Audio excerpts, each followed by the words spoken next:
ஒவ்வொரு பகுதியாக சுத்தம் பண்ணிவிட்டு இப்போ வந்து மண்ணெல்லாம் போட்டு கட்டிக்கிட்டு இருக்கீங்க. ஆமாய்யா.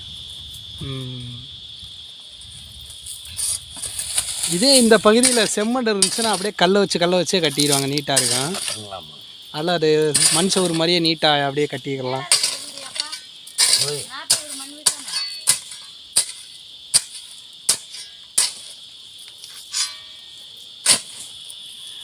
வணக்கம் நண்பர்களே, ஏஎம்எஸ் சன்ஸ்டார் பக்தி என்ற யூடியூப் சேனல் மூலியம் நம்ம பார்த்துக்கிட்டு இருக்குது அருள்மிகு ஸ்ரீ சிவசோதி முருகன் ஐயா பூசரி அப்படியே நம்முடைய மலைப்பகுதிகள் தங்கி கொண்டிருக்கும் இந்த தோட்டத்தில் வந்து செட்டு எப்படி பயனுள்ளதாக இதுதான் இப்படி தங்குவதற்கான ஒரு செட்டு. அப்படியே இந்த ஒரு 4-5 குச்சியை வெட்டலாம் செட்டு, அது மாதிரி செட் போட்டு இந்த மழை காலத்துக்கு இது ஒரு பயனுள்ளதாக தங்கிவதற்கு இதுதான் இந்த பயணங்கள் வந்து. ஏன்னா அது கொஞ்சம் 5 அடி 10 அடிக்குள்ளே தான் அந்த இடங்கள் அந்த மலையில் பார்த்தோம்னா சுற்றி கல்லுகளாத்தையும் கிடக்கு பூராமி.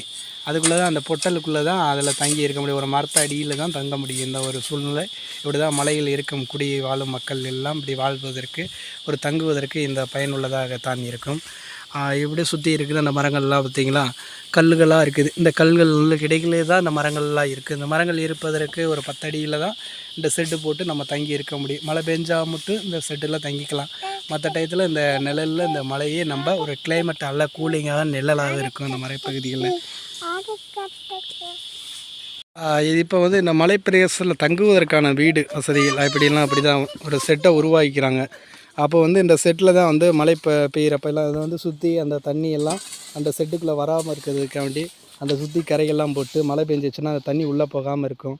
இதுதான் தங்குறதுக்கான ஏற்பாடு எல்லாம் அப்படி செஞ்சுக்கிடுவாங்க. ஏன்னா இங்கே வீடுகள் அவ்வளோ சீக்கிரமாக வந்து நம்ம இங்கே ஏதோ மலை பிரதேசத்தில் இருக்கும்போது இப்படி தான் வந்து இயற்கையாகவே நம்ம தயார் பண்ணிக்கிறது. ஒரு மட்டை பெஞ்சு இந்த மாதிரிலாம் வந்து தார்பாயெல்லாம் போட்டு இந்த மலை குச்சிகளை வச்சு கட்டி தான் இந்த இடங்கள்லாம் சரி பண்ணி தான் நம்ம மழை பெஞ்சால் தங்கிக்கிறது, வெயில் அடித்தா அந்த மரங்களில் இருந்துக்கிறது. இதுதான்